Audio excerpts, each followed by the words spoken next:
जिस तरह से बातचीत एक सीधा माध्यम है अपनी बात कहने का, वहीं एक अप्रत्यक्ष माध्यम यानी कि इनडायरेक्ट वे ऑफ कम्युनिकेशन भी है, जिसे हमारे चेहरे के भाव, हमारा बर्ताव, आवाज़ की ऊंच नीच, हमारा लहजा और बॉडी लैंग्वेज जाहिर करते हैं। ये वो माध्यम है जिसकी बारीकियों को समझना हमारे लिए बहुत ज़रूरी है। हमारे हाव भाव हमारी शख्सियत का आईना होते हैं और उसी आधार पर हमें समाज में एक मुकाम मिलता है। कभी कभी ऐसा भी होता है कि इस अप्रत्यक्ष माध्यम यानी कि इनडायरेक्ट वे ऑफ कम्युनिकेशन को गलत समझा और आंका जाता है।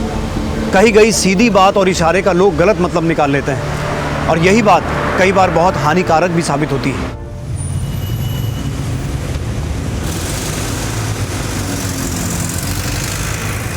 सेट ऑफ क्वेश्चंस चेक कर लो, यही आता है हर बार। शिखा, हाँ मेरी फाइल कहाँ रख दी है? मुझे ऑफिस के लिए लेट हो रहा है। अरे वही ड्रॉअर में रखी है, कल तुम बेड पर रखकर ही सो गए थे। ओह, तो क्या कह रही थी मैं, ये कर लोगे तो स्कोर कर जाओगे, ठीक है?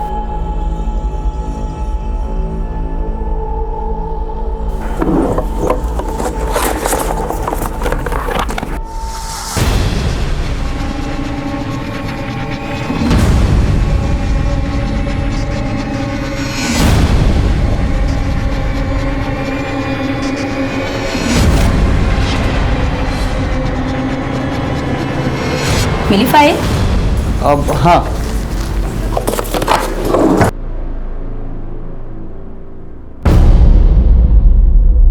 निधि बेटा तुम रेडी हो गए?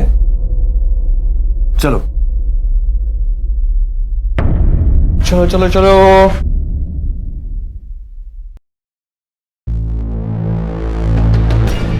अरे विशाल जी नमस्ते। नमस्ते, चलो बेटा।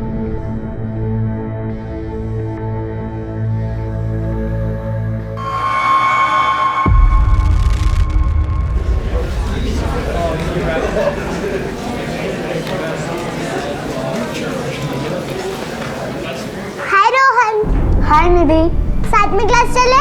ओके। क्यों झगड़ा किया तुमने? बोल क्यों नहीं रहे हो?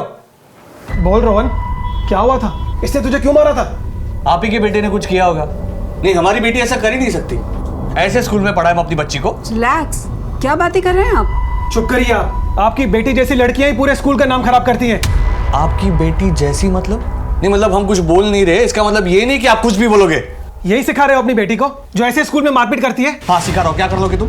अरे अरे कैसी बातें कर रहे हैं आप लोग, शांत रहिए जरा। बोल करेगी फिर ऐसा तू? अरे जाने दीजिए ना, बच्ची है, हो गई गलती, धीरे धीरे आ जाएगी उसे भी समझ। ये सब तुम्हारा ही किया धरा है जो इतना बिगड़ गई है। अभी 10 साल की है तो ये हाल है, बड़ी हो जाएगी तो पता नहीं कहाँ मुंह काला करवा देगी, तब पछताती रहना तुम।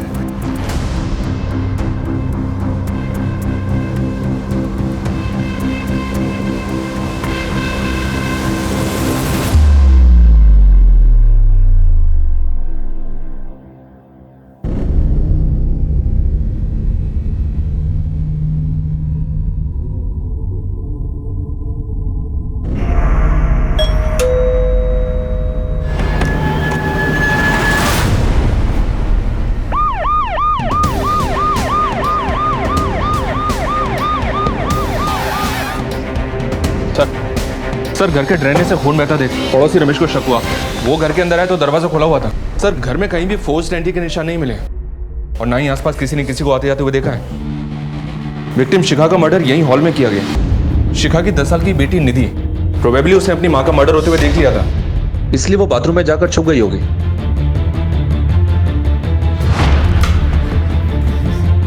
उसका मर्डर करने के लिए वॉशरूम का दरवाजा तोड़ा गया। हत्यारे ने दरवाजा तोड़ा और अंदर गया और उसको भी मार दिया। लेकिन सर इंटरेस्टिंग बात यह है कि मरने से पहले लड़की ने अपने खून से दीवार पर यह नाम लिखा है, बिट्टू। इसका मतलब है इस बिट्टू का कोई ना कोई कनेक्शन तो है इन मर्डर से। या तो ये बिट्टू किलर है जिसके बारे में निधि हमें बताना चाहती थी, या फिर बिट्टू इन मर्डर्स के बारे में कुछ ना कुछ तो जानता है। घर से कुछ चोरी हुआ? जी हाँ सर, कबर्ड में कुछ गहने और पैसे थे जो चोरी किए गए और शिखा का मोबाइल भी गायब है।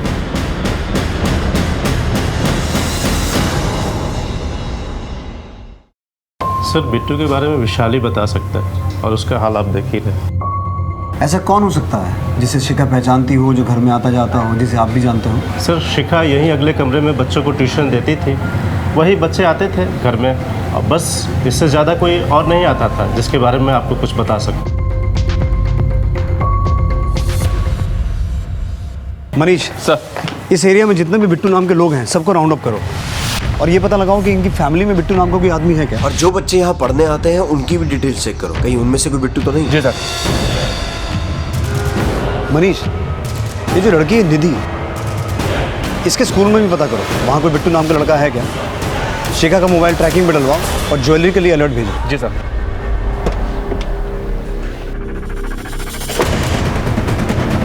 बिट्टू तेरा नाम है? नहीं सर, बिट्टू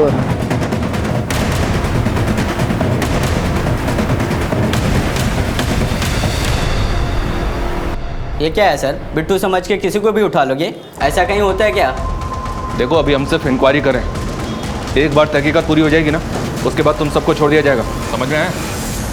जब आपकी बीवी का मर्डर हुआ था उस वक्त आप कहाँ थे? मैं तो ऑफिस में ही था। देखिए विशाल जी, हमें आपके घर में किसी भी फोर्स एंट्री के निशान नहीं मिले हैं। अब ये जो भी आदमी था बिट्टू, उसे या तो आपकी बेटी जानती थी या आपकी बीवी शिखा, जिन्होंने उसे अंदर आने दिया, और आपकी बेटी ने भी अपने खून से बिट्टू लिखा था वॉशरूम में। ये बिट्टू है कौन? सर अगर मुझे पता होता ना तो अभी तक वो जिंदा नहीं होता। याद करने की कोशिश कीजिए, कभी आपके घर में आपकी बेटी ने या आपकी बीवी ने बिट्टू नाम के किसी आदमी का जिक्र किया हो? नहीं सर, मुझे याद नहीं है। आपकी आखिरी बार कब बात हुई थी अपनी बीवी से? सर उसी दिन दोपहर को। अरे निधि की छुट्टी 2 बजे तक हो जाती है, आ जाएगी थोड़ी देर में। वैसे तुम क्या कर रहे हो? कुछ नहीं, आज मुझे भी ऑफिस में थोड़ा काम है, आते आते लेट हो जाएगा, 6-7 बज जाएंगे। कुछ सामान लाना है? नहीं, कुछ नहीं लाना है। ठीक है। फोन आपने किया था या शिखा ने? सर शिखा ने ही किया था। कुछ काम था उसे आपसे? नहीं सर, ऐसे ही किया था। फिर 2 घंटे के बाद रमेश का फ़ोन आया और उसने बताया कि घर पे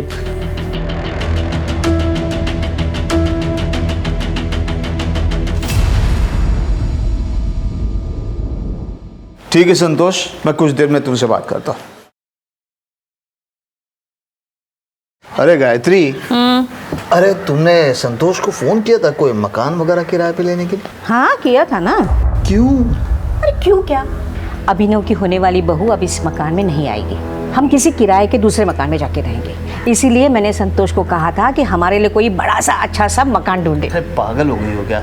अपना खुद का इतना अच्छा मकान छोड़कर हम लोग किराए के मकान में रहेंगे? देखिए, पंडित जी ने कहा है कि अभिनव की होने वाली बहू के लिए ये मकान का वास्तु अशुभ है। अरे कौन से पंडित ने कहा है? आप कुछ भी कहिए, पर इस घर में अब हमारी होने वाली बहू नहीं आएगी, मतलब नहीं आएगी, समझे?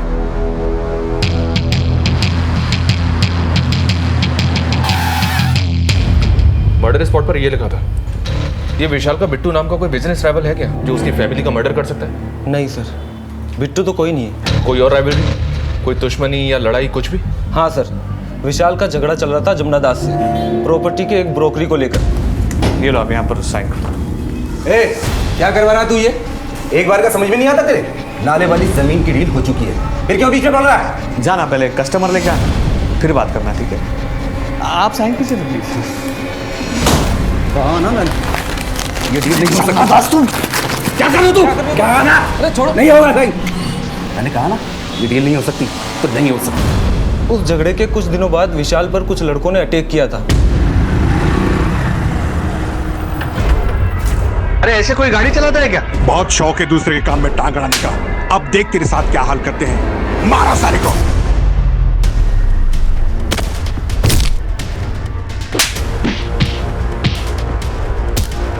ए, छोड़ो उसे, पुलिस को बुलाओ कोई। ए,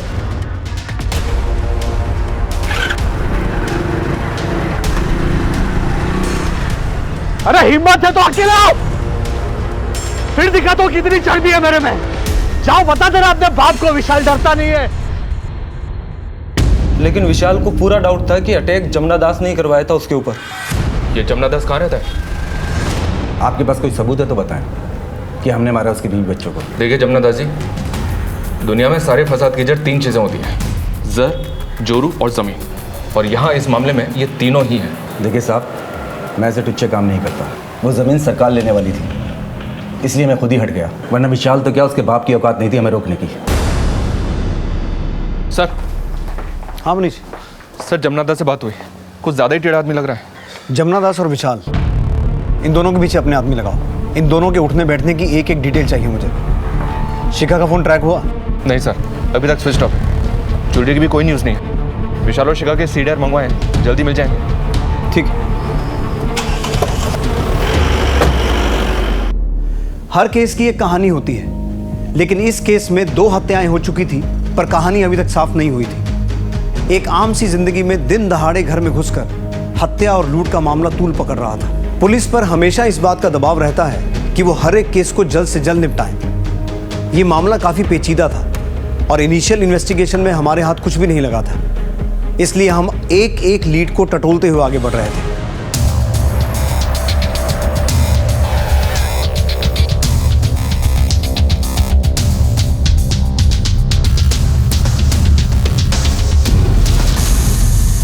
बेटा, ये बिट्टू नाम का कोई दोस्त है क्या आप लोगों का? नहीं सर। पर निधि के साथ तो आप लोगों की अच्छी दोस्ती थी। हाँ सर, पर कुछ दिन पहले निधि हम लोगों से बात करना बंद कर दी। सिर्फ रोहन से ही बात करती थी। कौन रोहन? निधि का बेस्ट फ्रेंड। मगर कुछ दिन पहले उन दोनों की जम के लड़ाई हुई थी। प्रिंसिपल टीचर ने उनके पेरेंट्स को बुलाया था स्कूल में और कंप्लेंट भी की। ठीक है बेटा, तुम जाओ। रोहन बेटा, उस दिन जो भी हुआ था हमें सब बताओ। हम प्रॉमिस करते हैं किसी को कुछ नहीं बताएंगे। निधि तुम्हारी बेस्ट फ्रेंड थी ना, उसके साथ ना कुछ लोगों ने बहुत बुरा किया है। अब उन लोगों को पकड़ने में तुम्हें हमारी मदद करनी होगी। करोगे ना?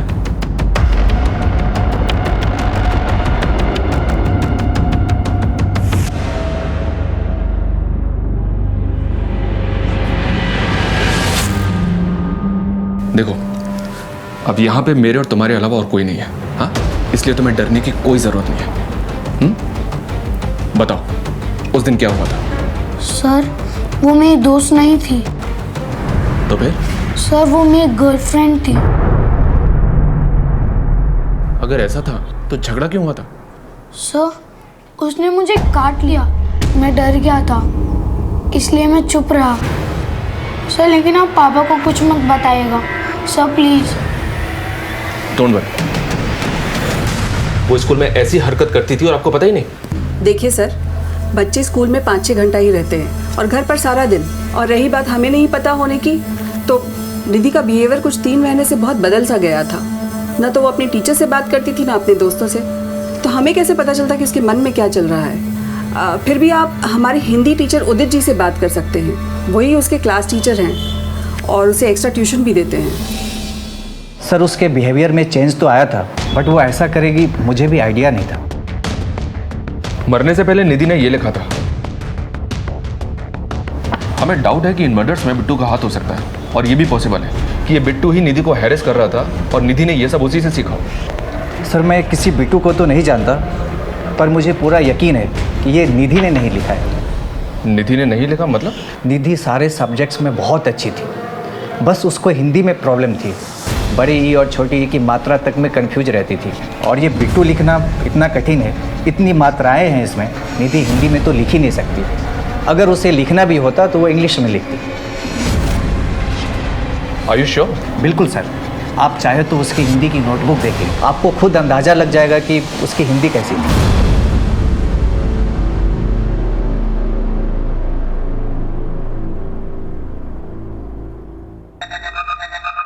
मेरा अभिनव कितना खुशकिस्मत है कि उसे तुम्हारे जैसे खूबसूरत बीवी मिल रही है। अच्छा है ना कान के?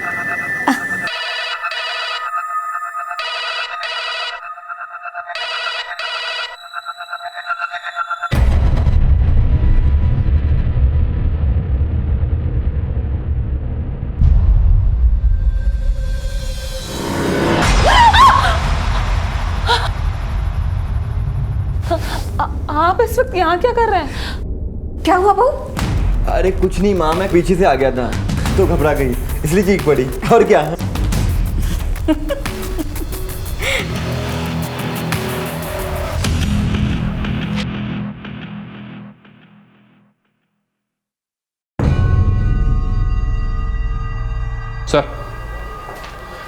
निधि के बैग से ये डायरी मिली है। ये देखिए, इसमें क्या क्या लिखा है। 2 लोग एक साथ रहते हैं, प्यार करते हैं, अगर सब ऐसे ही रहें तो कितना अच्छा हो लाइफ में, बट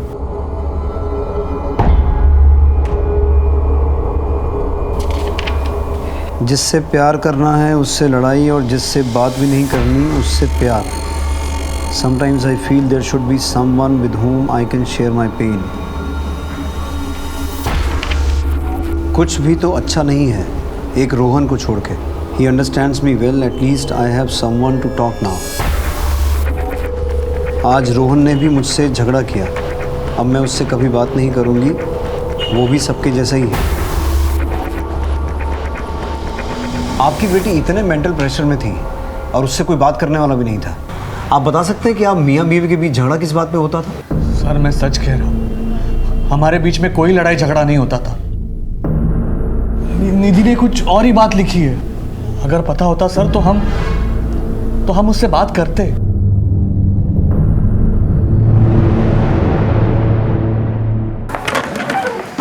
निधि की हिंदी की नोटबुक से ये तो साबित हो गया कि बिट्टू पुलिस की इन्वेस्टिगेशन को दूसरी दिशा में मोड़ने के लिए लिखा गया था। लेकिन क्या हुआ सर? क्या सोच रहे हैं? समझने की कोशिश कर रहा हूं कि मैं सही हूं या गलत। मतलब मनीष, उस घर में सब कुछ 2 बजे के आसपास ही हुआ। निधि स्कूल से घर आई, मर्डरर घर आया, मर्डर और लूट करके वहां से चला गया। शिखा ने विशाल को फोन भी लगभग 2 बजे के आसपास ही किया, वो भी बिना किसी कारण के। कहीं ऐसा तो नहीं कि शिखा जानती थी कि बिट्टू घर आने वाला है और वो ये नहीं चाहती थी कि विशाल और बिट्टू आपस में मिलें, इसलिए उसने विशाल को फ़ोन किया कि वो घर कब आने वाला है। और ये विशाल भी अपने परिवार के बारे में बहुत कुछ छुपा रहा है। मुझे लगता है विशाल और शिखा के रिलेशन में कुछ तो एबनॉर्मल है, जिसके बारे में निधि जानती थी और निधि उस बात को लेकर परेशान भी थी।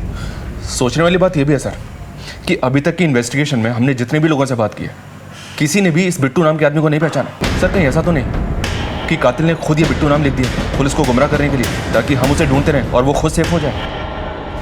हो सकता है मनीष, और हो ये भी सकता है कि कातिल ने हमें चुनौती दी हो उसे पकड़ने की, या फिर ये बिट्टू नाम का आदमी सच में एग्जिस्ट करता है जिसका नाम कातिल ने जानबूझ के वहाँ लिखा ताकि वो फंस जाए। मनीष, इस परिवार के बारे में और गहराई में पता करो, शायद बिट्टू नाम के किसी आदमी का कुछ सुराग मिले। सर वैसे तो घर में छोटे मोटे झगड़े होते रहते थे, पर कोई 1 महीना पहले विशाल का शिखा से बहुत झगड़ा हुआ था किसी आदमी को लेकर।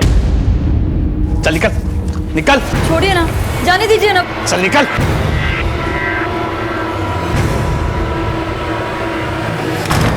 सर कौन था, क्यों झगड़ा हुआ था, ये तो मुझे नहीं मालूम। वो आदमी इस मोहल्ले में न पहले दिखा था और ना ही बाद में दिखा।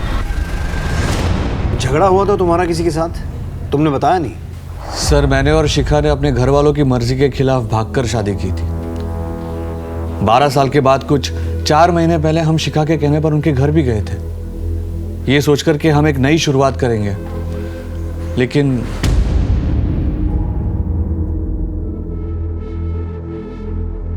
पुरानी सारी बातें भूल जाइए ना पापा।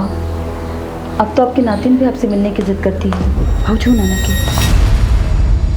जब बेटी ही मर गई तो नवासी कैसी? तुम लोगों ने यहाँ आने की हिम्मत कैसे की? चले जाओ यहाँ से और दोबारा यहाँ कदम रखने की कोशिश भी मत करना। पापा प्लीज, निधि नाम रखा है इसका, कम से कम इसके लिए। शिखा, ये सब क्या ड्रामा है? निकलो यहाँ से, विशाल लेकर जाओ उसे, अगर नहीं गए तो देख लेना। देख लेना मतलब? नहीं माना कि हम दूसरी जाति के हैं, लेकिन हमारे संस्कार तुमसे बहुत ज्यादा बेहतर है। अरे आनंद, तुझे तो एहसान मानना चाहिए कि मैंने ऐसे घटिया संस्कार वाले परिवार के साथ रिश्ता जोड़ा है। निकल निकल यहाँ से, और दोबारा मत आना यहाँ पर। निकलो यहाँ से। शिखा!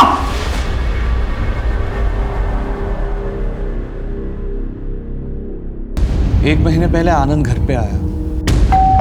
शिखा जरा देखो कौन है।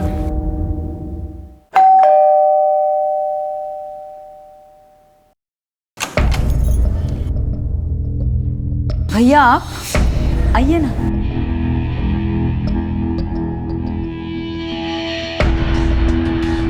यहाँ क्या कर रहे हो तुम? अपनी बहन से मिलने आया हूँ। लेकिन ये मेरा घर है, तुम्हारे बाप का घर नहीं है। ये क्या कह रहे हो तुम?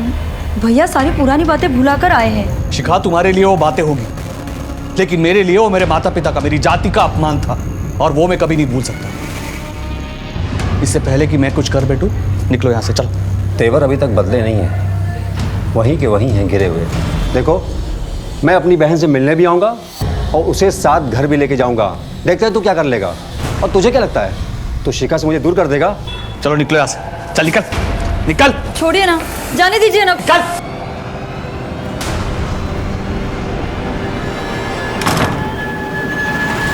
शिखा के कहने पर ऑलरेडी बेइज्जती सहन की थी, अब और नहीं सहना था। इसीलिए उसे देखकर गुस्सा आ गया और फिर झगड़ा हो गया। लेकिन इतना कुछ हो गया, फिर भी ये बात तुमने हमें बताई नहीं। बाथरूम में बिट्टू पड़ने के बाद उनकी तरफ कभी ध्यान ही नहीं गया। गुस्से में हो गई थी मारपीट। हम तो बाबूजी को मिलवाना चाहते थे, लेकिन शिखा से मिलने के बाद बाबूजी को गुस्सा आ गया। वो जैसी भी थी मेरी बहन थी सर। ये झूठ बोल रहा है सर। इसके पिता मनोहर शर्मा की सारी प्रॉपर्टी इसके नाम पर है। ये देख, सबूत है हमारे पास। शिखा अगर घर वापस लौटती तो आधी प्रॉपर्टी इसके नाम हो जाती ना। सर, हम भाई बहन के बीच प्रॉपर्टी का मसला कभी नहीं था। सर, ये दूसरी जात वाले विशाल की चाल है। सर, 12 साल का बदला ले रहा है मुझसे। सर, मैंने ऐसा कुछ नहीं किया है। 12 नवंबर को जिस वक्त शिखा का मर्डर हुआ था, तू कहाँ था? सर, घर पे।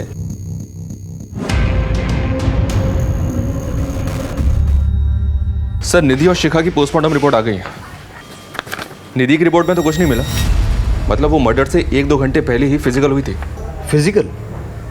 लेकिन किसके साथ? उसका पति विशाल तो उस वक्त ऑफिस में था। सर, शायद आपका अंदाजा बिल्कुल सही था।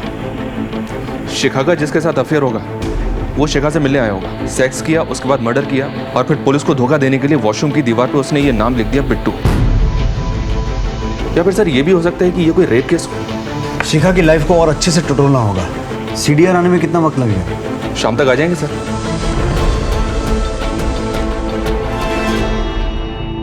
शांति, देखो कितनी अच्छी ड्रेस है ना। हाँ माँ जी। और ये देख, मैंने अपने होने वाली बहू के लिए क्या लिया है। ये झुमकी कितनी सुंदर है माँ जी। है ना, पहली बार जब अपने घर पे आएंगी ना वो, तब मैं उसे पहनाऊंगी। कितना प्यारा है ना।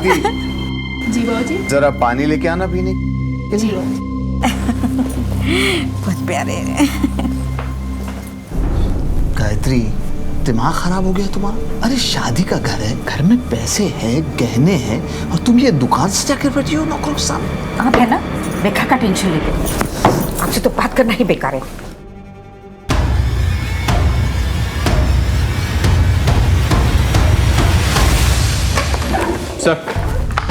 सर, शिखा और विशाल के कॉल रिकॉर्ड्स आ गए। मर्डर वाले दिन शिखा ने विशाल को कॉल किया था 2 बजे के आसपास, जब वो ऑफिस में था। लेकिन सर, ये एक नंबर और है जिसके साथ शिखा रेगुलर टच में थी और मर्डर से पहले भी बात हुई थी उसकी। किसका नंबर है?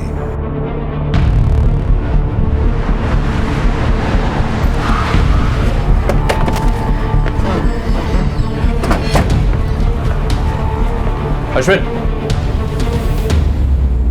शिखा के साथ बहुत बातें होती थी तेरी। हाँ सर, विशाल भाई का अकाउंट चलता है मेरी दुकान में, इसलिए सामान के सिलसिले में बात होती है। क्या हुआ? ठीक है, थाने चल, हमें भी तुझसे कुछ बात करनी है। सर क्यों? सर क्या हुआ? बोल बोल बोल। बहुत डीट बंदा है सर, इतना तोड़ो लेकिन अपना मुंह खोलने के लिए तैयार नहीं है। अरे तो इतनी मेहनत करने की जरूरत क्या है? ये लो, ब्लड सैंपल लो और डीएनए मैचिंग के लिए भेज दो। अगर ये उस दिन फिजिकल नहीं हुआ था तो पता चल जाएगा, और अगर ये झूठ बोल रहा है तो फिर अपनी हालत का जिम्मेदार खुद होगा।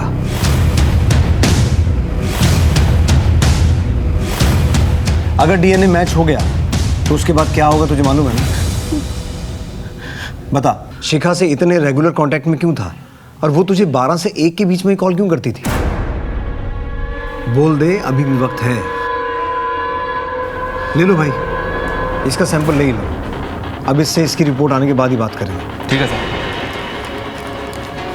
रुकिए सर, रुकिए, मैं बताता हूँ, मैं सब कुछ बताता हूँ। शिखा अपनी शादी से खुश नहीं थी। मेरे दुकान से सामान लाते ले जाते 4 महीने पहले हम दोनों एक दूसरे के करीब आ गए, मगर सर हम लोगों का रिश्ता सिर्फ फिजिकल था। उसका अपना परिवार था और मेरा अपना परिवार। हम लोगों को अपनी सीमाएं पता थी सर, इसलिए हम तभी मिलते थे जब उसके घर में कोई नहीं होता था। लेकिन 2 महीने पहले एक दिन। बेटा निधि, जो कुछ भी तुमने देखा वो पापा को मत बताना, प्लीज। मानोगी ना मेरी बात? तो अपना राज खुलने के डर से तूने शिखा और निधि दोनों को मार दिया? नहीं नहीं सर, नहीं। मैं क्यों ऐसा करूंगा? इस बारे में किसी को कुछ भी पता नहीं था। ना विशाल ने मेरे साथ इस बारे में कुछ बात की और ना ही उसके स्वभाव में कोई परिवर्तन आया था। अरे विशाल जी नमस्ते। नमस्ते। चलो बेटा। मुझे लगा कि शिखा ने निधि को कन्विंस कर लिया था इस सब के बारे में, और फिर मैंने भी धीरे धीरे शिखा के साथ सेफ्टी के लिए अपना कांटेक्ट खत्म कर दिया था सर। कांटेक्ट खत्म कर लिया था? तो रेगुलर कांटेक्ट में क्यों था? सर 1 महीना बीतने के बाद मेरा दिल बहकने लगा था। मैं शिखा के पास वापस जाना चाहता था, लेकिन शिखा बदल गई थी सर। वो ये रिश्ता खत्म करना चाहती थी, वो मुझसे नहीं मिलना चाहती थी सर। अगर उसने मना कर दिया था तो फिर तू उसके साथ फिजिकल कैसे हुआ? सर मैंने उस दिन उसे फोन किया था और इसी बात के लिए हम दोनों का झगड़ा भी हुआ था सर। देखो, मैंने तुम्हें कितनी बार कहा है कि हमारे बीच जो कुछ भी हुआ वो मेरी गलती थी। तुमसे रिश्ता रख के मैंने विशाल को बहुत धोखा दिया है। अब बस, मैं विशाल से बहुत प्यार करती हूँ और उसे धोखा नहीं देना चाहती हूँ। अच्छा, अब तुम्हारे विशाल को सब कुछ सच बता देता हूँ कि तुमने मेरे साथ क्या क्या गुल खिलाए हैं। फिर देखते हैं कि तुम्हारा विशाल तुमसे कितना प्यार करता है। अश्विन, ये क्या बोल रहे हो अश्विन? तुम ऐसा कुछ नहीं करोगे। तुम जो कहोगे मैं वो करूँगी। हाँ सर, ये सच है कि मैंने शिखा पर उस दिन जबरदस्ती की थी, लेकिन सर मैंने उसका मर्डर नहीं किया। मैंने उसका मर्डर नहीं किया सर। रेप का चार्ज लगाओ इसमें और जेल में डालो। अकल ठिकाने आएगी तो मर्डर भी एक्सेप्ट करेगा।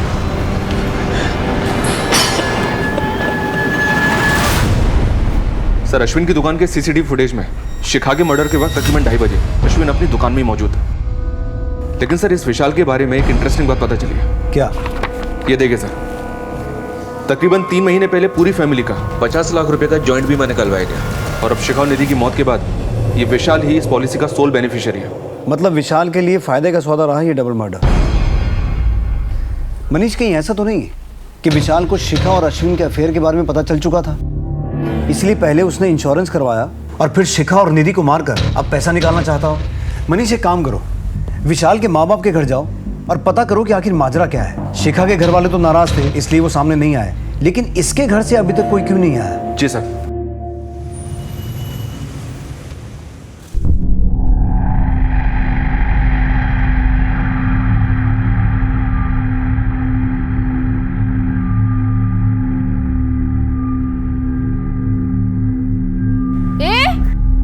कौन हो तुम और अंदर क्या झांक? देखो चोर, पकड़ो। क्या हुआ शांति? माँ जी, वो लड़का हर रोज इधर ही देखता रहता है और आज तो शायद घर में घुसने की कोशिश कर रहा था।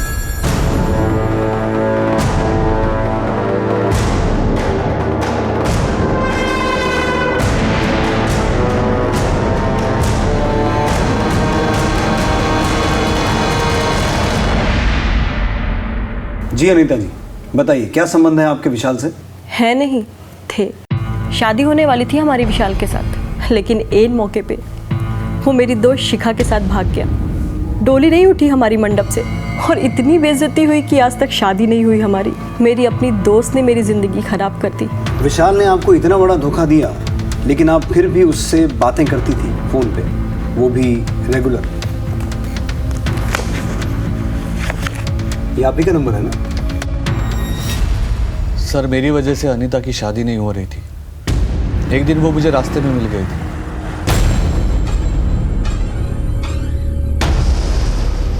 मुझे माफ करना अनीता, तुम्हारी बर्बादी का जिम्मेदार मैं हूं। मैंने बहुत गलत किया है तुम्हारे साथ। अगर तुम्हें किसी भी चीज की मदद चाहिए तो मुझे बता देना, लेकिन प्लीज मुझे माफ कर दो।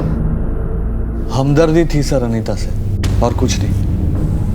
जिससे प्यार करना चाहिए उससे नफरत करते हैं, और जिससे बात भी नहीं करनी चाहिए उससे प्यार। कुछ याद आया?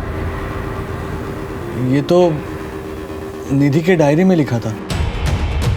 लेकिन आप ये मुझे क्यों बता रहे हो? इसलिए विशाल कि निधि ने ये बात शिखा को लेकर लिखी थी। शिखा तुम्हारे साथ शादी में खुश नहीं थी, इसलिए उसके संबंध अश्विन के साथ हो गए थे। सर बकवास कर रहे हो आप, नाम खराब कर रहे हो आप शिखा का। मैं कोई बकवास नहीं कर रहा हूँ विशाल। अश्विन ने ये बात खुद कबूली है और उसने हमें ये भी बताया है कि निधि ने उसको एक बार शिखा के साथ देख लिया था। इसकी वजह से ही निधि अपने दोस्त रोहन के साथ वो हरकतें कर रही थी। क्या? और ये भी कि निधि की लाइफ में स्ट्रेस तुम्हारे और शिखा के रिलेशन की वजह से है। और एक बात, जिस दिन शिखा की मौत हुई थी उस दिन भी शिखा ने अश्विन के साथ रिलेशन बनाए थे। इतना चौंकने वाली बात नहीं है विशाल। एक अच्छी खबर तुम्हारे लिए भी है। यह है वो इंश्योरेंस पॉलिसी जिसके हिसाब से शिखा और निधि की मौत के बाद तुम्हें 50 लाख रुपए मिलने वाले हैं। ये पॉलिसी तुम्ही ने करवाई थी ना 3 महीने पहले। आप कहना क्या चाहते हो? तुम शिखा के अफेयर के बारे में जानते थे। अब शिखा भी रास्ते से हट गई, पैसा भी मिल गया और बैक एंड पे तो वो अनीता थी ही। सर बात को घुमाने से कुछ हासिल नहीं होगा। सिर्फ कॉल रिकॉर्ड से और इंश्योरेंस की पॉलिसी से आप मुझे कातिल साबित नहीं कर सकते। सही कह रहे हो। तो एक काम करते हैं, तो जब तक हम ये साबित नहीं कर पाते कि तुम कातिल हो, हमारे मेहमान बन के रहो। मनीष अंदर डालो इसे, कुछ दिन अंदर रहेगा, खुद ब खुद बकेगा। सर हमने विशाल को भनक तक नहीं लगने दी अनीता के बारे में, पर दोनों के स्टेटमेंट मैच कर रहे हैं कि उन दोनों के बीच वैसा कोई रिश्ता नहीं था। हो सकता है सर ये बात सच हो।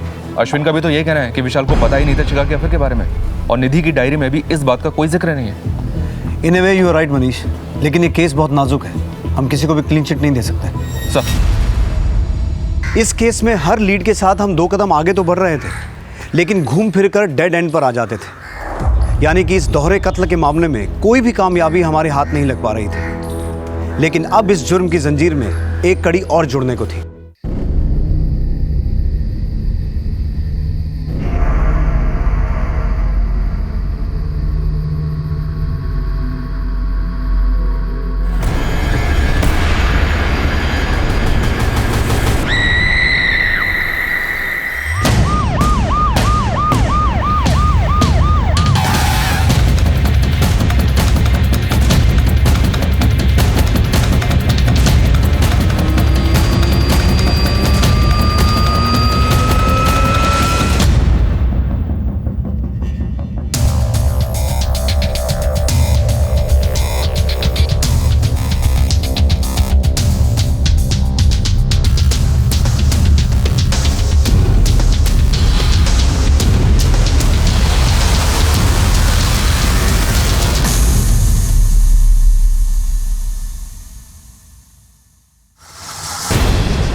सर ये बेड के नीचे पड़ा मिला है, फिलहाल बंद है सर गायत्री जी के बेड के नीचे से मोबाइल मिला है, फिलहाल बंद है। सर लगता है गायत्री जी को स्ट्रैंगुलेट करके मारा गया है। ये भी पता चला है कि घर में कुछ ही दिनों में शादी होने वाली थी। घर से नकदी गहने सब गायब है। घर में कहीं भी फोर्स एंट्री का निशान नहीं है, लेकिन ये सारा मामला लूटपाट का ही लग रहा है। इसका मतलब है किसी को घर की पूरी जानकारी थी।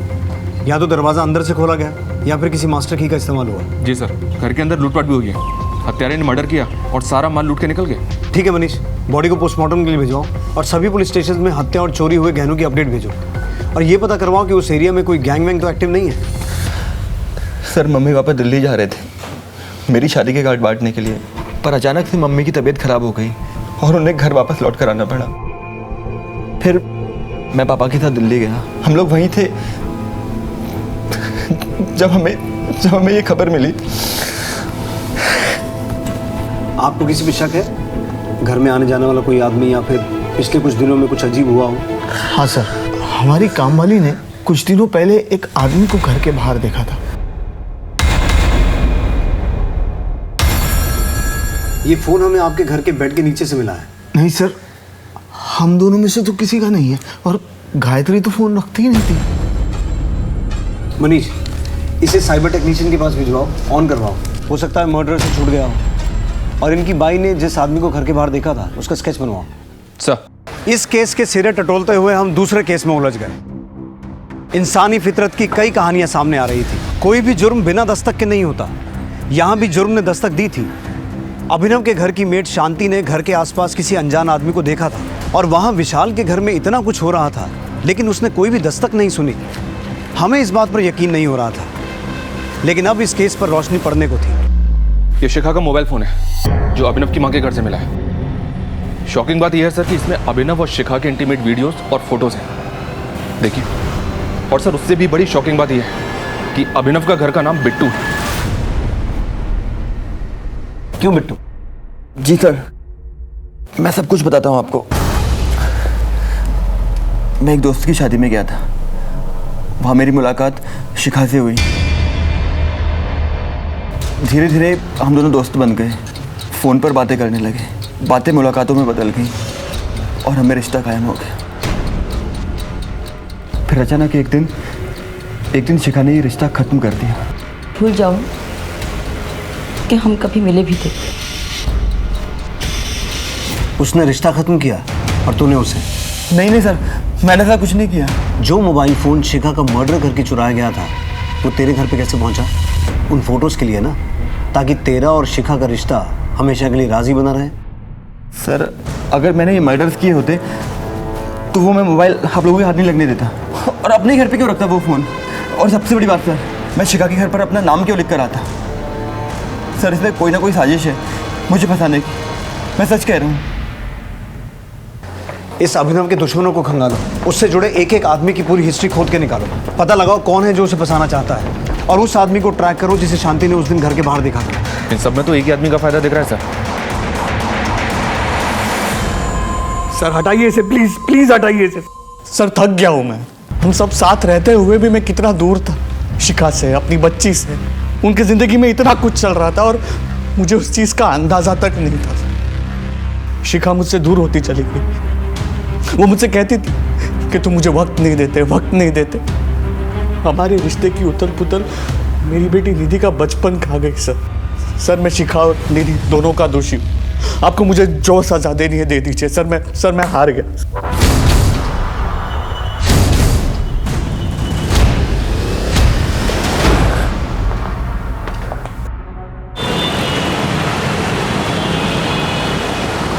सर गायत्री की मौत की असली वजह स्ट्रैंगुलेशन नहीं बल्कि डाइल्यूटेड वर्जन ऑफ साइनाइड है।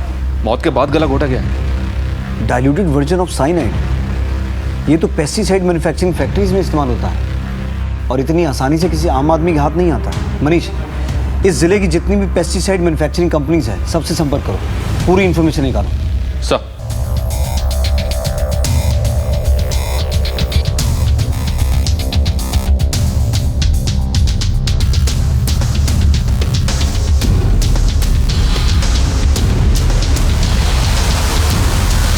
सर अभिनव की डिटेल्स चेक करते हुए दो बड़ी इंफॉर्मेशन हाथ लगी हैं। उठा के लाओ उन दोनों को। हैरान हो ना ये सोचकर कि हम तुम तक कैसे पहुंच गए? सर मीरा मेरी दोस्त है और पिछले 3 सालों से साहिल से अफेयर था उसका, लेकिन पता नहीं अभिनव से शादी करने के लिए वो क्यों रेडी हो गई। ये साहिल कौन है? उसका एड्रेस है आपके पास? सर एड्रेस तो नहीं मालूम, लेकिन हम लोग एक बार लॉन्ग ड्राइव पे घूमने गए थे तो उसकी फोटो है मेरे पास। जब रिलेशन था तब था, अब हम दोनों का ब्रेकअप हो गया है। ब्रेकअप हो गया था तो तुम दोनों की आपस में इतनी बातचीत क्यों हो रही थी? दिन में कम से कम 7-8 बार तो बात होती थी। और आप मिस्टर साहिल सेल्समैन है ना, क्या बेचते हैं? सर ये मीरा का बॉयफ्रेंड साहिल शहर के आउटर की एक पेस्टिसाइड कंपनी में काम करता है। तो सर साहिल के लिए डाइल्यूटेड साइनाइड की हेराफेरी करना कोई बहुत मुश्किल काम नहीं होगा। वैसे अभिनव की काम वाली ने क्या खूब पहचाना है साहिल को। सर मैं और साहिल एक दूसरे से प्यार करते हैं और मेरे पिताजी मेरी शादी कहीं और करवा रहे थे। तो मैं उन्हें मना नहीं कर सकती और घर से भाग भी नहीं सकती। मेरी 2 छोटी छोटी बहनें, मैं उनकी ज़िंदगी नहीं बर्बाद कर सकती। तो इसमें शिखा और निधि कहाँ से आ गए? शिखा मेरी बचपन की दोस्त थी और अश्विन से उसका अफेयर था। ये बात शिखा ने ही मुझे बताई थी, इसीलिए मैंने उसे अपनी दोस्ती की दुहाई देकर अपने प्लान में शामिल कर लिया। शिखा, पापा ने मेरी शादी अभिनव से तय कर दी है। वो लड़का बिल्कुल अच्छा नहीं है। तू बता मैं तेरे लिए क्या कर सकती हूँ? देख अश्विन के साथ तो तू सोती ही है ना, अभिनव के साथ भी सो जा और उसके साथ वैसी वाली फोटोग्राफ निकाल ले ताकि मैं पापा को फोटो दिखा के शादी तुड़वा सकूँ। शिखा ने अभिनव को फंसा लिया था और फोटोग्राफ भी ले ली थी। उसने मुझे फ़ोन किया कि मैं वो फ़ोटो लेने आ जाऊँ। मैं और साहिल उसके घर गए, लेकिन उसके घर जाने के बाद उसका प्लान तो कुछ और ही था। तो समझने की कोशिश कर यार, इन फोटो से उसके परिवार की बदनामी होगी। देख शादी तोड़ने का कोई दूसरा तरीका भी हो सकता है। ज्यादा लेक्चर देने की जरूरत नहीं है, खुद तो दर्जे के मुंह मारती है और मुझे सीख दे रही है। ये फोन तो मैं लेकर रहूंगी। फोन छोड़ छोड़ छोड़ मोबाइल छोड़, मैं कहती हूँ छोड़ छोड़ छोड़ छोड़। निधि ने हमें शिखा को मारते हुए देख लिया था, इसलिए हमें निधि को भी मारना पड़ा। तभी मेरे दिमाग में एक प्लान आया अभिनव को फंसाने का। ये पुलिस के लिए भी ऑब्वियस नहीं था। बस ये एक गलती हो गई हमसे, इसीलिए शायद पुलिस अभिनव तक नहीं पहुंच पाई। गायत्री, उसे क्यों मारा? हमें लगा कि शिखा के कॉल रिकॉर्ड से पुलिस अभिनव तक पहुंच जाएगी और ये शादी टूट जाएगी, लेकिन ऐसा नहीं हुआ क्योंकि शिखा अभिनव से इंटरनेट कॉलिंग पर बात करती थी। हम शिखा के फ़ोन को अनलॉक नहीं कर पा रहे थे और शादी की डेट नज़दीक आती जा रही थी। इसीलिए हमने ये प्लान किया कि हम अभिनव को मार के शिखा का मोबाइल उसके घर पे छोड़ देंगे, ताकि किसी को भी फोटोग्राफ देखे तो उसे लगे कि अभिनव ने शिखा को मारा है और इस गिल्ट में उसने खुद की जान दे दी। और साहिल अभिनव के घर पर निगरानी रखने लगा। हमने उसी दिन अभिनव को मारने का प्लान बना लिया था, लेकिन कौन? अरे मीरा, तुम इस वक्त यहाँ पर? ये कौन है? हमने जो कुछ भी किया बस एक दूसरे के साथ रहने के लिए किया। एक साथ तो नहीं, पर अब तुम दोनों जिंदगी भर जेल की कालकोठरी में रहोगे। हमारे हाव भाव, हमारे बर्ताव और हमारी बातों का असर हमारे बच्चों पर होता है। यही कुछ हुआ था निधि के साथ। अपने माँ बाप से प्रभावित होकर वो अलग अलग हरकतें कर रही थी। ये एक बड़ी दस्तक थी जिसे न शिखा पहचान पाई और ना ही विशाल सुन पाया। अपने रिश्तों की कदर करें, डायरेक्ट इनडायरेक्ट कम्युनिकेशन पर खास ध्यान दें। बिखरते रिश्तों की दस्तक अगर वक्त रहते सुन ली जाए तो फिर तबाही की गूंज सुनने की नौबत ही नहीं आएगी। हमारे आज के एपिसोड की दूसरी कहानी। रिश्तों की नींव प्यार और सम्मान पर रखी जाती है। इसमें धोखा, छल कपट, जबरदस्ती या लालच की कोई जगह नहीं होती। लेकिन अक्सर लोग अपने मतलब के लिए रिश्तों को तोड़ने मरोड़ने से बाज नहीं आते। नमस्कार, मैं सीनियर इंस्पेक्टर रंजीत ठाकुर और क्राइम पेट्रोल दस्तक के इस भाग में आपका स्वागत है। आज से 1 साल पहले जब मेरी पोस्टिंग बिहार के अरेरिया में थी, उस समय मेरे पास एक ऐसा केस सामने आया है जिसमें एक लड़की के साथ बर्बरता के साथ रेप किया गया था, बाद में उसे मार दिया गया। और वहीं दूसरी तरफ एक लड़के की शादी बंदूक की नोक पर एक मरी हुई लड़की के साथ करवाई जा रही थी। आखिर ऐसा क्यों हो रहा था? जब हमने पता किया तो इंसान का ऐसा वहशीपन सामने निकल के आया जो आप सोच भी नहीं सकते।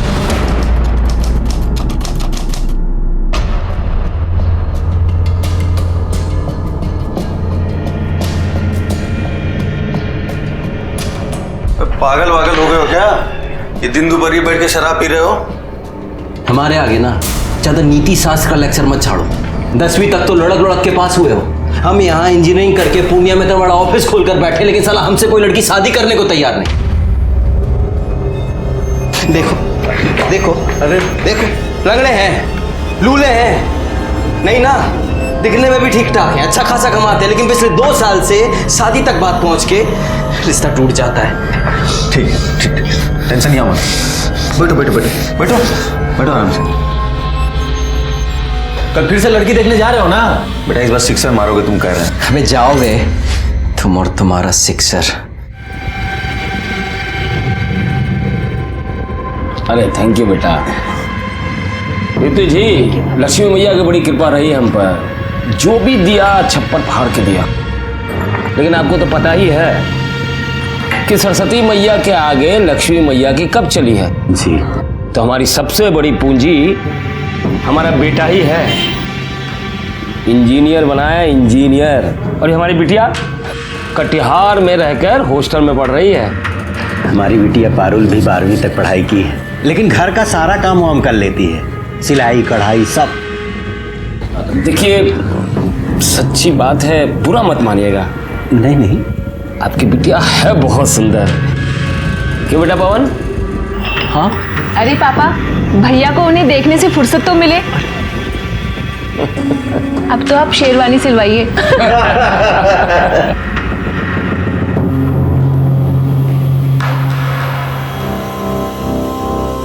लड़की नहीं है भाई, चक्कू है चक्कू। अरे न जाने कितनों का कत्ल किया होगा। अबे साले, तुम्हारी होने वाली भाभी है। अब देखो शादी तय हो गई है तुम्हारी, अब शादी के बाद दोस्त को भूल तो नहीं जाओगे ना? कितना भी पेस्ट कंट्रोल करवा लो, खटमल खून चूसना थोड़ी ना छोड़ देगा, हैं? अच्छा बेटा, खटमल है हम। तो क्या हो फिर? तो जाओ, तब हमारी बद्दुआ लगेगी तुम्हें।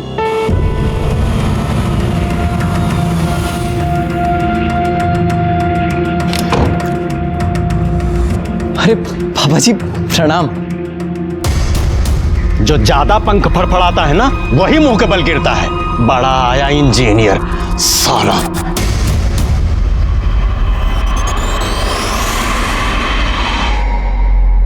पापा, पापा, पापा वो शेरवानी सिलवा ली है, जाओ रखो अंदर। लड़की वालों ने मना कर दिया है। मना कर दिया? मतलब काहे? अरे हमको क्या पता, तुम ऐसा क्या गुल खिला रहे हो कि सब लोग मना कर रहे हैं। पागल हो गया क्या? इसे अरे छोड़, मैं कह रहा हूं छोड़, छोड़।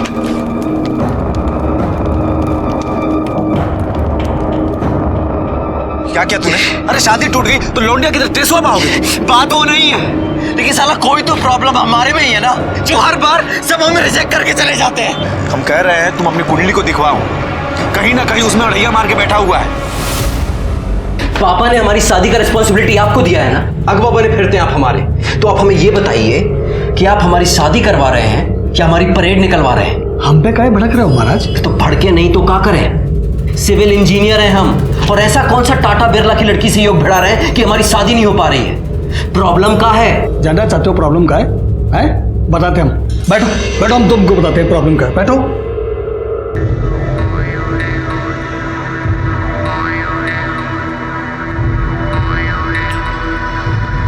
क्या बोले? साला अपनी किस्मत ही खराब है, अपनी ही कुंडली में काला नाग कुंडली मार के बैठा है। कुंडली में क्या हुआ? तुम चिंता मत करो, इस बार अगर कोई आई ना तो उसके हाथ पे मेहंदी से अपना नाम लिखवा कर ही रहेंगे, पवन। अरे खाली हंसी ठट्टा कर रही हो तुम लोग कि मेहंदी भी लगाई? अरे लगाई ना। अच्छा अच्छा, देखो सगुन के टाइम कैसे खाली गले बैठी रूपा।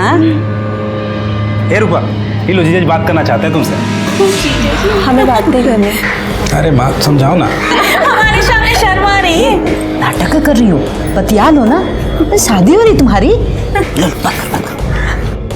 हेलो। बहुत एंग्री हो का? हम कितनी देर से तुमको फोन कर रहे हैं, तुम फोन ही नहीं उठा रही हो हमारा। हम बाद में बात करते हैं। अरे हेलो रूपा। हमसे शर्मा रही है।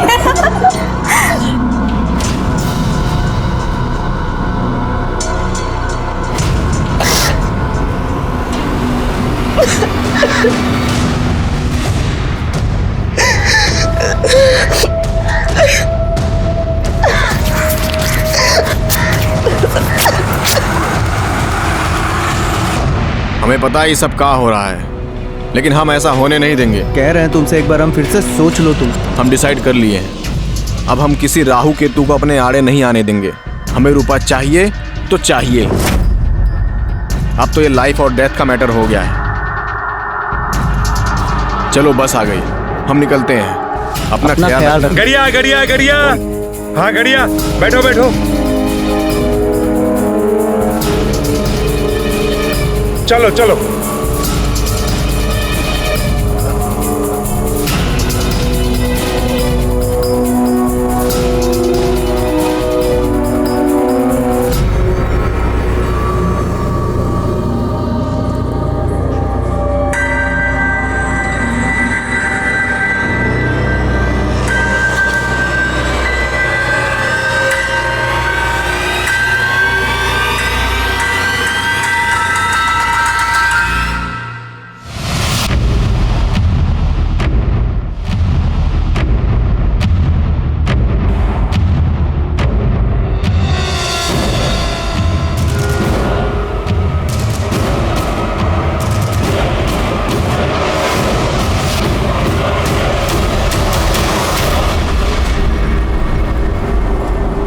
रूपा, अरे कहाँ चली गई? रूपा, है रूपा, अरे क्या हुआ? अरे रूपा को देखियो का कहीं? नहीं, हम तो देखियो नहीं। रूपा, राकेश! आओ अम्मा, काहे तो चिल्ला रही हो? अरे रूपा कहीं दिखाई नहीं दे रही है। बाहर देखी? हाँ देखी है भाई, बाहर देखो, देखे। हम सब तो देख के आ रहे हैं, देखो। हाँ जाओ जल्दी देखो। रूपा?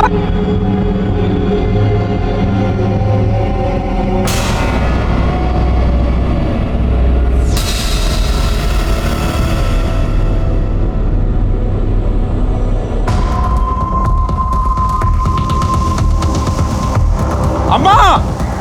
ए अम्मा! अरे कैसे हुआ?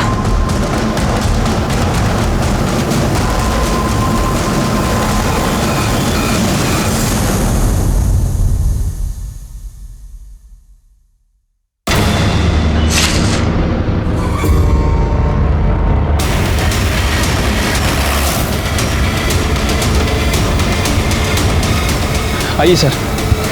सर देखने से लग रहा है कि 23-24 साल की लड़की है और शायद उसके साथ रेप भी किया गया है। आइए ये देखिए, हाथ की नसों को भी काटा गया है और चेहरे को भी काफी बुरी तरह से गोदा गया है। इसे देखकर लग रहा है कि नई नई शादी हुई थी। शायद 1-2 दिन ही हुए होंगे। शरीर पे हल्दी लगी है, हाथों में मेहंदी है, मांग में सिंदूर है। अरे देखो, कलाई पे शादी का कक्कन भी बंधा है। चेहरे को जिस तरह से गोदा गया है, ऐसा लगता है कि जिस किसी ने भी इसको मारा है ना, या तो बहुत नफरत करता था या बहुत गुस्से में था। चलो जी, बॉडी को पोस्टमार्टम के लिए भेजो। और हाँ, जरा कलाई पे चेक करो, शायद मेहंदी में इसके पति का नाम लिखा हो।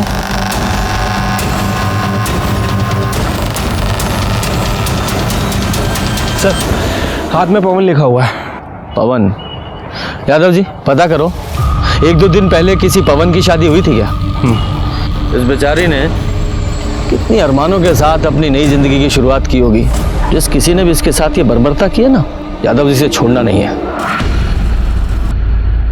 सर ये लड़की की पोस्टमार्टम रिपोर्ट आ गई है। रिपोर्ट के मुताबिक उसके साथ ब्रूटली रेप किया गया है। बॉडी में काफ़ी ज़्यादा इंजरीज भी हैं और सर ये बॉडी पे 2 लोगों का सीमन भी मिला है। 2 लोग? यानी कि रेप और मर्डर में 2 लोग शामिल थे? हाँ सर। रिपोर्ट के मुताबिक उसकी मौत ज़रूरत से ज़्यादा खून बहने की वजह से हो गई है और उसके बाद उसके फेस को गोदा भी गया सर।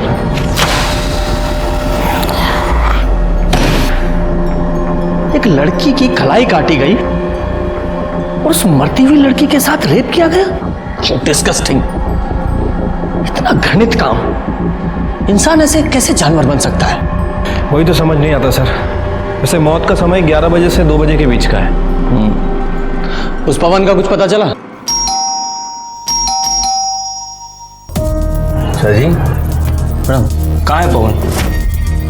पता नहीं कहाँ पवन। पवन कहाँ है? पवन से तो बात ही नहीं हुआ हमारा। मालूम नहीं है तुमको? नहीं साला मालूम नहीं है। साला दिन भर चोरू की तरह चिपके रहते हो सर, मालूम नहीं है? मालूम नहीं है तुमको? मालूम नहीं है साला कहाँ है पवन?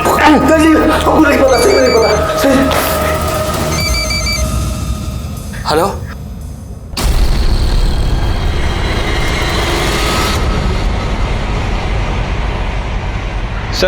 सर मैंने अरारिया के सभी बैंक्वेट हॉल और कोर्ट रजिस्टर के पास पता किया है। सर ऐसे 2 दूल्हे हैं जिनका नाम पवन है और जिनकी शादी एक कल हुई थी और एक परसों, और आज एक पवन की शादी होने वाली है। वो लड़की शादीशुदा थी? तो पहले वहां चलते हैं जिनकी शादी हो चुकी है। साहब हमारी पत्नी हमारे साथ ही है। ये हमारी पत्नी है। साहब यही है हमारी बीवी। सर इन दोनों कपल्स में तो कोई नहीं है। एक कपल और बचा है ना अभी। एक काम करो, जिस बैंक्वेट हॉल में किसी रूपा और पवन की शादी होने वाली है ना, वहां से उनका एड्रेस निकालो। इतना दिन से मुंह फुला के बैठी थी, आपको दिखाई नहीं दे रहा था? अरे भाग गई है कहीं वो। कहाँ भाग? वो पुलिस आई है। पुलिस को कौन बताया? नमस्ते साहब। नमस्ते। बताइए। हमें रूपा से मिलना है। रूपा तो वो शादी की रस्म के लिए बाहर गई है। आप कौन है? हम रूपा की माँ हैं। तो शादी की ऐसी कौन सी रस्म होती है जिसमें माँ और बाकी औरतें नहीं जाती? हमको नहीं पता रूपा कहाँ है। आज शाम को उसका शादी है। वो सुबह से पता नहीं कहाँ गायब हो गई है। हम लोग तो उधर से ढूंढ ढूंढ के इतना परेशान हो गए, पता नहीं कहाँ चली गई हमारी बेटी।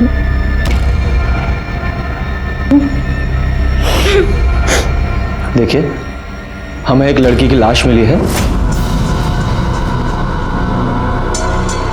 और उसकी पहचान के लिए आपको हमारे साथ चलना पड़ेगा।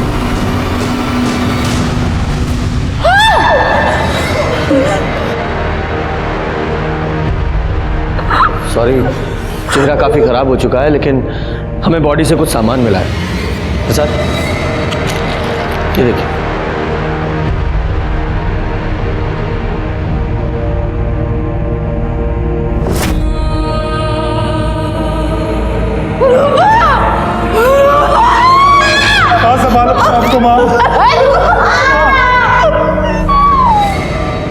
रूपा की शादी उसकी मर्जी के खिलाफ हो रही थी, हा?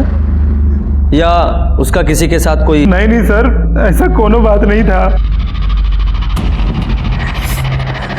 साहब, कुछ तो था, हमने देखा था रात को एक लड़की आई थी। कौन है? कौन है? अरे मैंने पूछा कौन है? हम है रानी, वो रूपा की दोस्त। वो हमारी बस लेट हो गई थी तो थोड़ा देरी से आए हैं। कौन है ये रानी? हमको नहीं पता कौन है। हमारी बेटी पटना में पढ़ती थी, वही की कोई दोस्त होगी। अच्छा, उसकी शादी भी नहीं हुई थी तो उसकी मांग में सिंदूर कैसे? हमको नहीं पता, हमको कुछ नहीं पता। राकेश, ये रूपा की शादी किसके साथ होने वाली थी? साहब, पवन सिंह के साथ। प्रजापति सिंह का बेटा है, पूर्णिया में रहते हैं वो लोग। ठीक है, आप लोग जाइए। सर, ऐसे कैसे मर्डर हो सकता है? हो सकता है रूपा ने भागकर शादी की हो, शायद कॉलेज में उसका कोई अफेयर चल रहा हो और रानी ने भागने में उसकी मदद की हो। फिर रूपा के कॉल रिकॉर्ड्स निकालो और देखो कि इसका किसी के साथ अफेयर तो नहीं था, और पटना पुलिस को भी इन्फॉर्म करो कि इसको कॉलेज में इंक्वायरी करें। ठीक है सर। एक काम करते हैं, पूर्णिया चलते हैं और इस पवन सिंह और प्रजापति सिंह से मिलते हैं। हो सकता है पवन को इस रूपा के अफेयर के बारे में पता चल गया हो और इन लोगों ने ही पहले उसका रेप किया और फिर मार दिया। चलिए, जो होना था सो हो गया, बीती बात भूल जाइए। अब तो वही होगा जैसा आपको ठीक लगे। अरे हम भी कहाँ भाई साहब ये बात दिल से लगाए बैठे। अब लड़की भाग गई, सबका नाक कटा गई। अच्छा हुआ भाई साहब हम अपने लड़का का ब्याह वो घर में ना किए। पवन बाबू नहीं दिख रहे?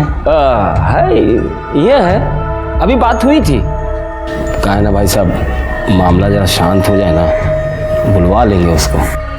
बाकी भाई साहब वो जो हम बात किए थे उसका बंदोबस्त जरा देखिए। आप उसकी फिक्र ना करें, संयोग भिड़ना था सो भिड़ गया। अब हमको आज्ञा दीजिए, हम बहुत काम है, तैयारी करनी है।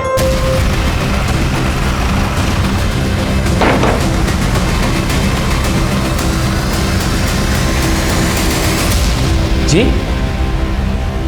पवन सिंह आपका बेटा है? हाँ, बुलाइए।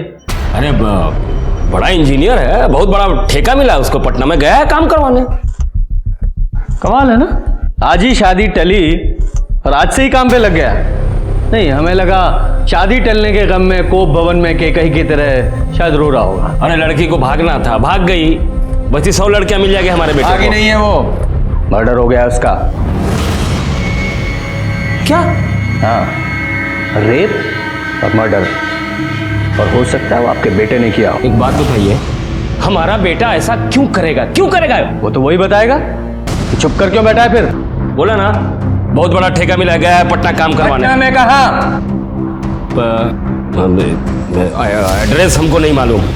वो एड्रेस क्या, सब पता लगा लेंगे कहाँ है। पुलिस वाले हैं हम, अच्छे अच्छों की कुंडली निकाल लेते हैं, आदि से लेकर अंत तक। पर ये तो मामूली सा एड्रेस है, पता लगा लेंगे कि कौन से अज्ञातवास में है आपका सुपुत्र।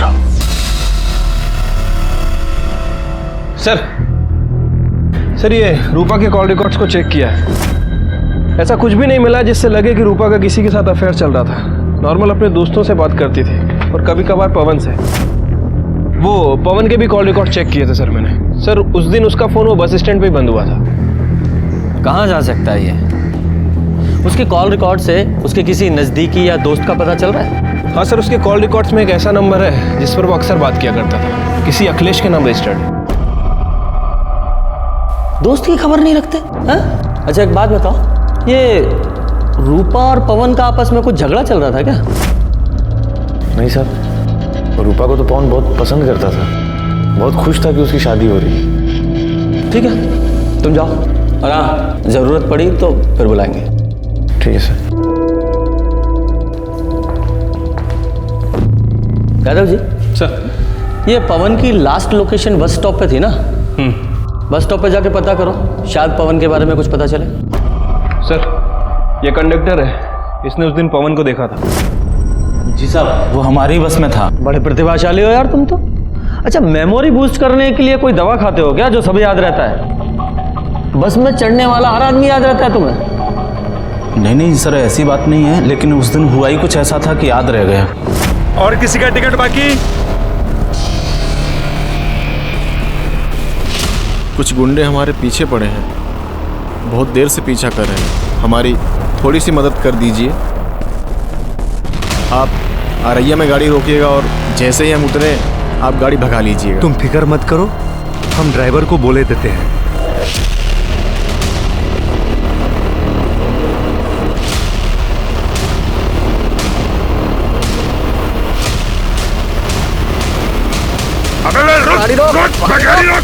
गाड़ी तो अब अगले बस स्टॉप पे रुकेगी। ठीक है, तुम जाओ। धन्यवाद सर। मतलब सर इसके मुताबिक उस दिन पवन के पीछे गुंडे थे, लेकिन क्यों? अभी तो सबसे बड़ा सवाल यह है कि पवन कहाँ है। यादव जी, पटना में जितने भी पवन के काम चल रहे हैं वहाँ सब जगह पता करो और पूर्णिया पुलिस को इन्फॉर्म करो। जैसे ही पवन के बारे में कुछ पता चले हमें इन्फॉर्म करें।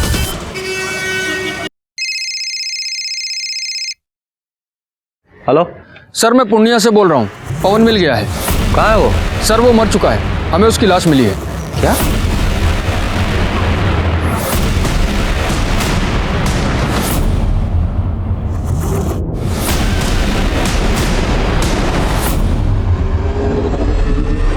सर इसे चाकू जैसी किसी चीज से मारा गया है, सर पे भी गहरी चोट लगी है। और हाँ सर, इसके पॉकेट से हमें मोबाइल फोन मिला है। यादव जी, इसे जांच के लिए लैब में भेजिए।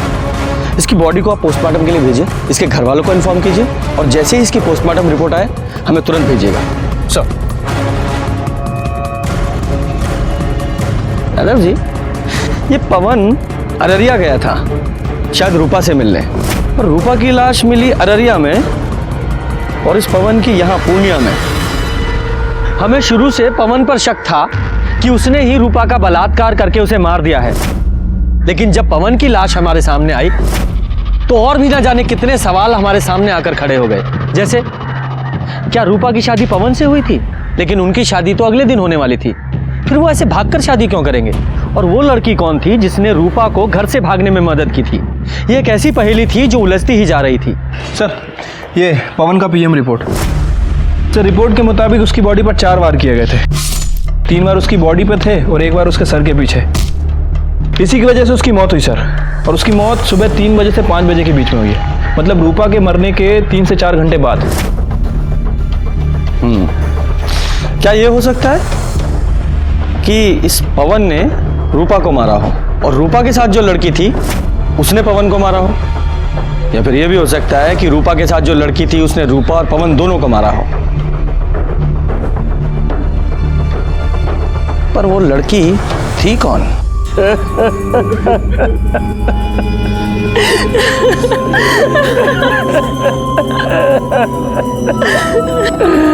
दरोगा जी, हम कह रहे रूपा के घर वालों को गिरफ्तार कीजिए, उसने हमारे बेटे को मारा है।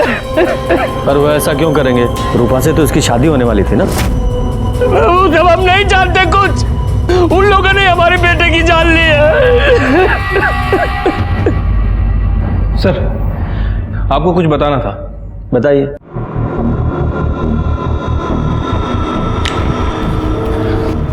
सर पवन सिंह के पास जो मोबाइल फ़ोन था और उसके अंदर जो सिम था वो पवन के नाम रजिस्टर्ड नहीं था, बल्कि अखिलेश के नाम रजिस्टर्ड। और सर ये सिम एक दिन पहले ही खरीदा गया।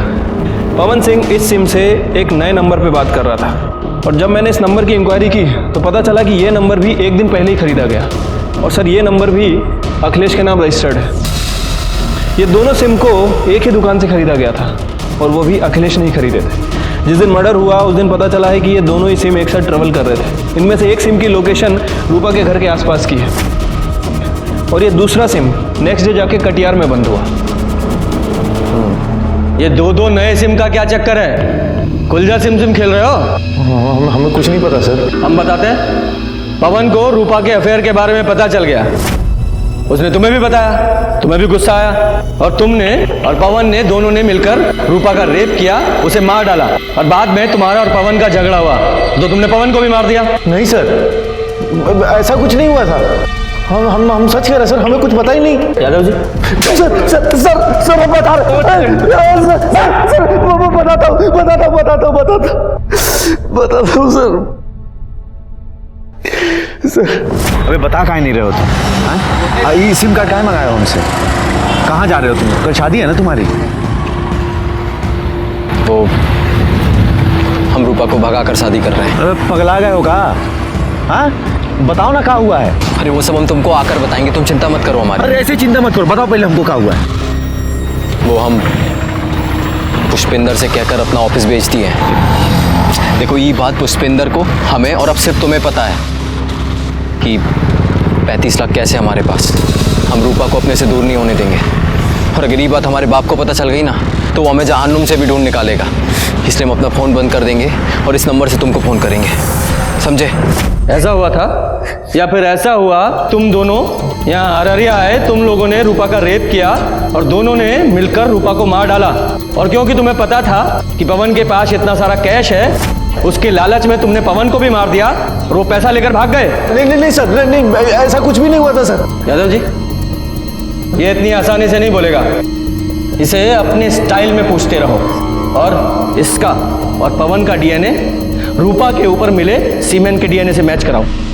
सर ये पवन और अखिलेश की डीएनए रिपोर्ट आ गई है सर। उन दोनों ने ही रूपा के साथ रेप नहीं किया था। क्या? तो फिर कौन हो सकता है? ये सब भी ना एक पहेली की तरह हो गया है।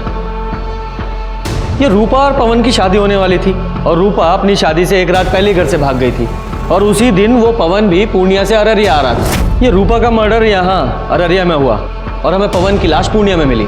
ये भले ही पवन ने रूपा का मर्डर ना किया हो लेकिन वो कारण हो सकता है। याद है ना वो बस कंडक्टर, उसने कहा था कि पवन के पीछे 2 गुंडे लगे हुए थे। हो सकता है वो 2 गुंडे पवन के पीछे पीछे रूपा तक पहुंच गए हो, उन्होंने रूपा को मारा हो, बाद में पवन को भी मार दिया।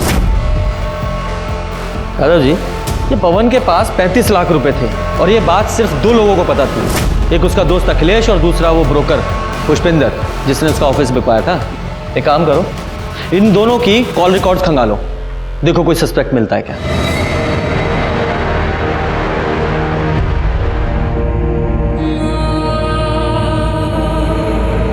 राकेश सब कहाँ हो गया? क्या सोचे थे?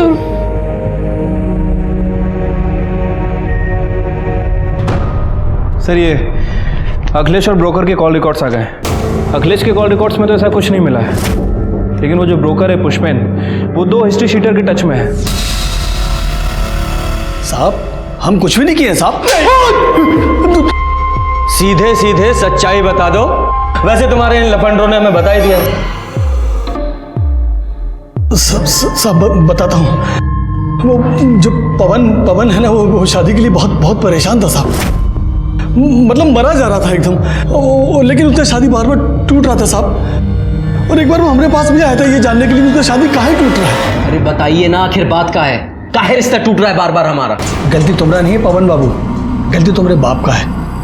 वो पार्टी लोगों के सामने इतना बड़ा मुंह फाड़ता है ना कि पार्टी लोग भागिए जाता है, समझे? लेकिन हम दहेज के लिए शादी नहीं कर रहे हैं। ये बात हमको नहीं, अपने बाप को जाकर समझाओ। उसके सामने तो तुम्हारी जुबान पर ताला लग जाता है। अब हम ऐसा नहीं होने देंगे। लेकिन सब फिर से वैसे ही हुआ। विभूति जी 1 करोड़ देने को बोल रहे हैं। अरे क्या बात कर रहे हैं महाराज, पवन का शादी रूपा से तय कर दिया है ना। वो तो आपको 25 लाख रुपए एडवांस भी दे चुका है शादी के लिए। अरे तो हम बारात लेके जाएंगे, लेकिन दुल्हन नहीं लाएंगे। मतलब उठकर चले आएंगे, कुछ भी बोल देंगे। लड़की में खोट है, आंख टेढ़ी है, मुंह बिचका हुआ है। पापा देखिए पापा, आप ऐसा नहीं कर सकते।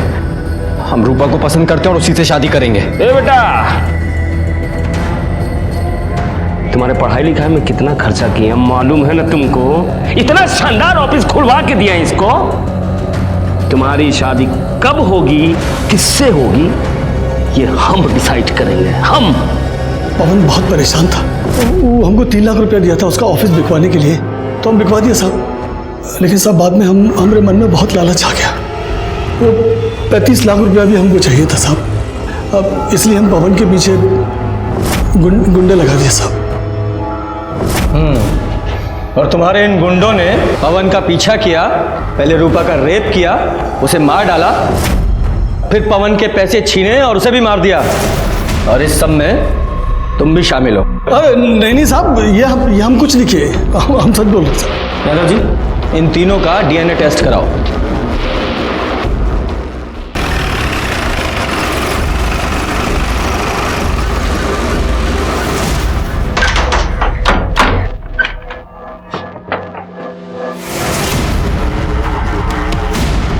दरोगा जी, हमारे बेटे के खूनी का कुछ पता चला? वही पता करना है। आप अपने बेटे की शादी रूपा से तोड़ना चाहते थे ना? नहीं, कई बार पहले भी दहेज के लालच में आप अपने बेटे की शादी तोड़ चुके थे। जब आपको पता चला कि आपका बेटा अपना ऑफिस बेचकर रूपा के साथ भागकर शादी करने की प्लानिंग कर रहा है, तो आप वहां गए, आपने रूपा का रेप किया और उसे मार दिया, और बाद में अपने बेटे को लेकर यहाँ पूर्णिया में आ गए। फिर आपका बेटे से झगड़ा हुआ तो उसे भी मार दिया। आपका दिमाग खराब हो गया है? हमने दहेज मांगा, कोई नई बात नहीं है इसमें, पूरी दुनिया करती है, आपको पता है, दूल्हा बिकता है। हमने अपने बेटे की पढ़ाई पे इतना खर्च किया, तो वसूलने का हक तो था ना हमारा? बिल्कुल भी नहीं। आपको पता होना चाहिए, दहेज लेना और देना दोनों जुर्म है, सजा हो सकती है आपको। अब इससे ज्यादा सजा क्या मिलेगी? हमारा बेटा हमसे छिन गया। लेकिन पुष्पेंद्र का कहना है कि आप अपने बेटे की शादी रूपा से तुड़वाकर विभूति की बेटी से करवाना चाहते थे। झूठ बोल रहा है वो। हमने अपने बेटे की शादी की बात विभूति जी के बेटे पारुल से चलाई थी, वो भी तब जब रूपा घर से भाग गई। हमने कुछ नहीं किया। ठीक, हमें आपका डीएनए टेस्ट करना है। ये तो हमसे ना होगा दरोगा जी, चाहे जो कर लीजिए।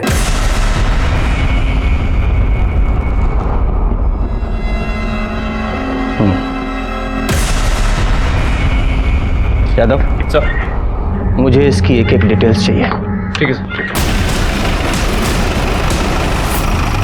आपकी बेटी की शादी पवन से होने वाली थी ना?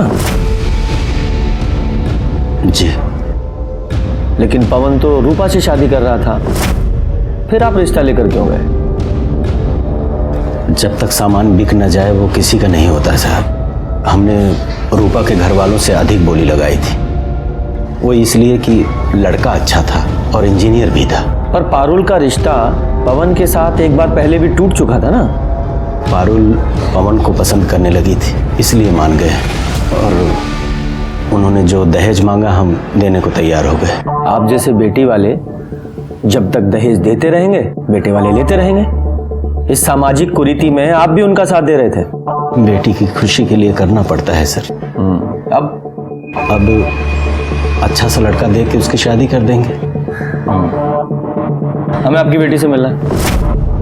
वो अपनी नानी के यहाँ गई है, बहुत दुखी थी बेचारी, पवन को पसंद करती थी, बल्कि यूं कहें कि मन ही मन वो पवन को अपना पति मान चुकी थी, पर शायद भगवान को ही रिश्ता मंजूर नहीं था साहब। ठीक है, आप पारुल की नानी का एड्रेस दीजिए, हम वहीं जाकर उससे मिल लेंगे।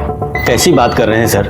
एक तो वैसे ही परेशान है, हम नहीं चाहते कि आप उसे परेशान करें। हम तो बस अब उसकी शादी कर देना चाहते हैं, भले ही हमें सब कुछ बेच बाच कर सिमरिया घाट में रहना पड़े। यादव जी, मुझे इस विभूति की भी पूरी डिटेल्स चाहिए। सर, प्रजापति के कॉल रिकॉर्ड चेक किए हैं, लेकिन कुछ सस्पिशियस नहीं मिला है। बस नॉर्मल लोगों से ही बात करता है। और ये रूपा की बॉडी पे जो सीमेन मिला था, उसका डीएनए ना तो पुष्पन से मैच करता है और ना ही उसके आदमियों से।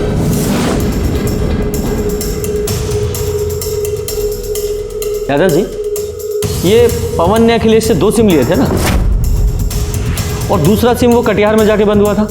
राइट, ये देखिए, इस प्रजापति की कॉल डिटेल्स के हिसाब से वो रेगुलर बेसिस पे किसी सपना से बात कर रहा था कटिहार में, और दूसरा सिम भी कटिहार में ही बंद हुआ था। और ये सपना पवन की बहन है ना, प्रजापति की बेटी। एक काम कीजिए, इस सपना की लोकेशन को इस अखिलेश के दूसरे सिम से मिलाकर देखिए और सपना को बुलाइए। सर, हमें नहीं पता कि आप क्या कह रहे हैं। हम तो कटिहार में हॉस्टल में रहते हैं, पढ़ते हैं सर वहाँ। मैं समझाता हूँ सीधे शब्दों में। पवन ने अखिलेश से 2 नए सिम खरीदवाए, एक खुद लिया और दूसरा तुम्हें दिया। ये देखो, तुम्हारी सारी फोन डिटेल्स और तुम्हारे मोबाइल लोकेशन के हिसाब से उस रात तुम यहाँ अररिया आई थी। इतना तो हमें पता है। अब इसके आगे की कहानी तुम बताओ डिटेल में। सर, वो हम उस दिन। कौन है? काहे भेजा तुम्हारे भैया ने तुम्हें यहाँ? वो तो कल आके शादी तोड़ने वाले हैं ना। हमारे घर में सबको लग रहा है कि हमारी शादी होने वाली है। बेचारी माँ कितनी खुश है। भाभी, आप सबको बता क्यों नहीं देती कि आप भैया से ही शादी करेंगी? पगला गई हो का? हमारा कोई मान सम्मान है कि नहीं? क्या बोले माँ को? हाँ, हमारी माँ ऐसे घर में कभी हमारा रिश्ता नहीं करेंगी जो दहेज के लालच में इतना गिर जाए। भाभी, भैया ने ये पैसे भेजे 25 लाख रुपए, जो हमारे पापा ने आपकी माँ से लिए थे, और ये सिंदूर भेजे हैं। भैया आपको भगा करके शादी करना चाहते हैं। अगर आपकी हाँ है ना, तो अपनी मांग में ये भैया के नाम का सिंदूर लगा लीजिए।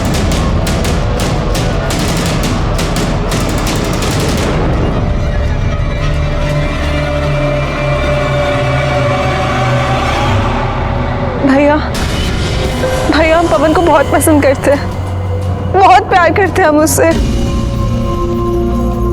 पता है हमें, सपना ने हमें सब कुछ बता दिया है। हम तुम्हारा साथ देने के लिए तैयार हैं। अरे भाई है तुम्हारे साथ कुछ बुरा थोड़ी होने देंगे। थैंक यू भैया।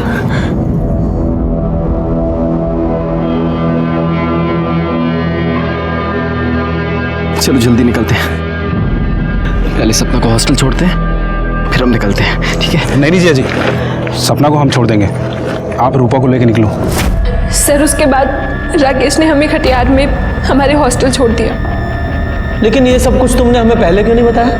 सर, आप लोगों को पापा पर शक था और आप पापा को पकड़ के ले जाते और हम बिल्कुल अकेले रह जाते। सर, हम तो अपनी बहन की मदद कर रहे थे। वो बहुत अच्छी लड़की थी सर, पता नहीं सब कैसे हो गया। ठीक है, जाओ। सर, विभूति के बारे में कुछ बात पता चली है। उसने अभी अपनी पूरी प्रॉपर्टी बेच दी है, प्लॉट, दुकान, सब कुछ। और ये उसके कॉल रिकॉर्ड्स, इसमें कुछ इंटरेस्टिंग है सर, ध्यान से देखिए।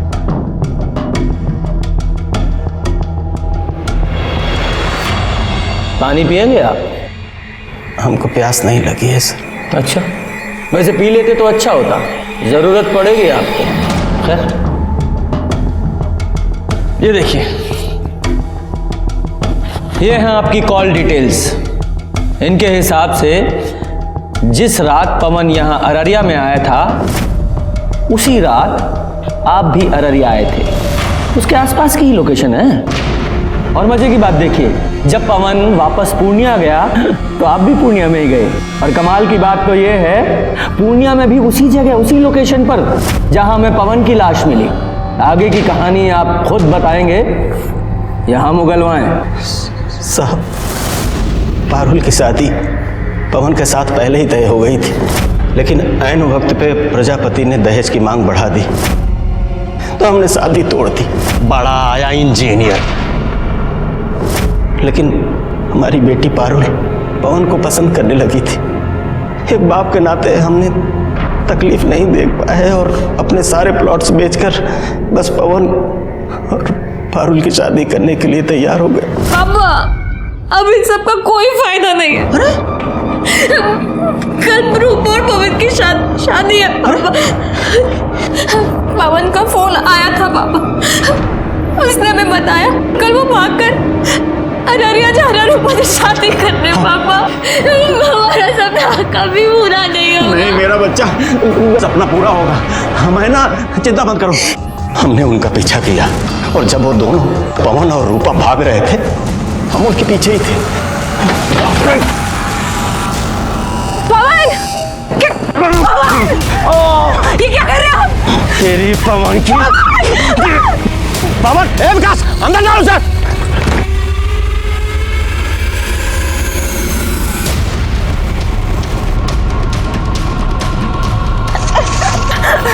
छोड़ दो, छोड़ दे, छोड़ दे।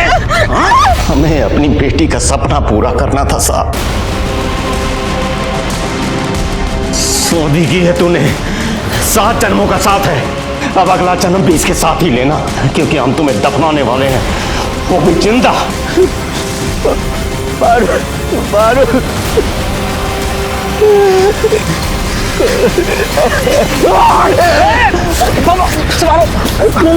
पकड़ो उसे,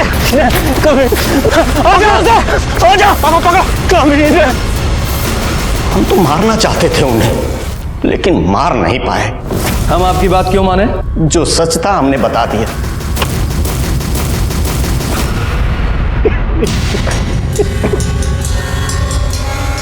प्रसाद सर, बॉडी को पोस्टमार्टम के लिए भेजो। Okay sir. अगर थोड़ी समय के लिए मान लेते हैं कि विभूति सच बोल रहा है, आखिर हुआ क्या होगा? उस रात पवन के साथ तुम्हारा झगड़ा हुआ था? नहीं सर, कोनो झगड़ा वगड़ा नहीं हुआ था हमारा। अच्छा, तो फिर ये देखो, ये है तुम्हारी कॉल लोकेशंस। अगर इनकी माने तो तुम यहाँ अररिया से पहले कटिहार गए, कटिहार से वापस यहाँ अररिया आए, फिर उस रात तुम पूर्णिया गए, और तुम्हारी कॉल लोकेशंस वही है जहाँ अगले दिन हमें पवन की लाश मिली थी। बोलो, बताओ। हाँ, तुम्हें तो ये सवाल उतना ही कठिन लग रहा होगा जितना कठिन सवाल यक्ष ने युधिष्ठिर से पूछा था। क्यों? जल्दी जल्दी बताओ, मेरा पेशेंस खत्म हो रहा है। बताओ। यादव जी। नहीं सर, हम सब सच सच बताते हैं सर। हम सपना से शादी करना चाहते थे और हम उसको बोले थे कि हम उसके भैया से बात करेंगे, और उस रात उसको हॉस्टल पे छोड़ने के बाद हम उसके भैया को फ़ोन लगाए, पर फ़ोन लगा नहीं। हेलो, कहाँ हो तुम लोग? अभी तो यहाँ बस स्टॉप पे ही है, बस का इंतजार कर रहे हैं। अच्छा सुनो ना, थोड़ा जीजा जी को फ़ोन दो ना। हाँ, राकेश। अच्छा, हेलो।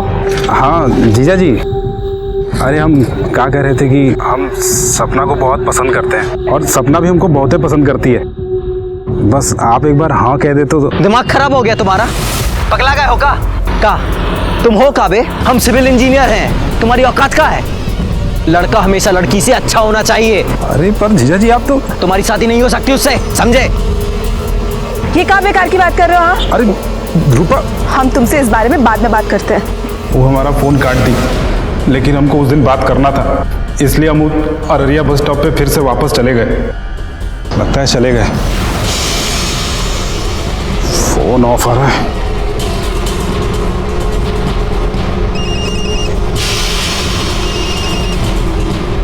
रूपा के फ़ोन के लिए।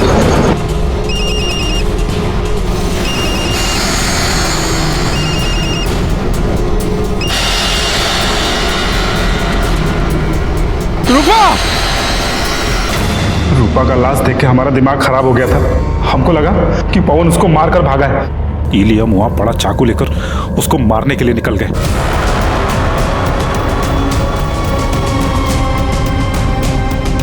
अरे राकेश राकेश राकेश हमको बचा लो, वो लोग मार डालेंगे हमको। राकेश बचा लो हमको। कैसे छोड़ सकते थे उसको हम? पवन ने तुम्हारी बहन को नहीं मारा था, वो तुम्हारी बहन से प्यार करता था। तुम्हारी गलतफहमी और तुम्हारे गुस्से ने एक निर्दोष की जान ले ली और उसकी सजा तुम्हें मिलेगी। लोभ, घृणा, द्वेष, ईर्ष्या और गुस्सा सदियों से हमें इन सबसे दूर रहने के लिए कहा जाता रहा है, और जो कोई भी इनके जाल में फंसा उसे इंसान से जानवर बनते देर नहीं लगती। रूपा के रेप और मर्डर के लिए विभूति और विकास को सजा मिली, वहीं पवन को मारने के लिए राकेश को। इस केस में 3 लोगों की जान गई, पवन, रूपा और पारुल। क्या इन तीनों को होने वाले अपराध की दस्तक नहीं मिली थी? मिली थी, लेकिन सभी विक्टिम्स ने उसको नजरअंदाज किया। जब कभी भी आपके साथ कुछ गलत होने वाला हो या हो रहा हो तो डटकर उसका सामना करें, उससे भागे नहीं।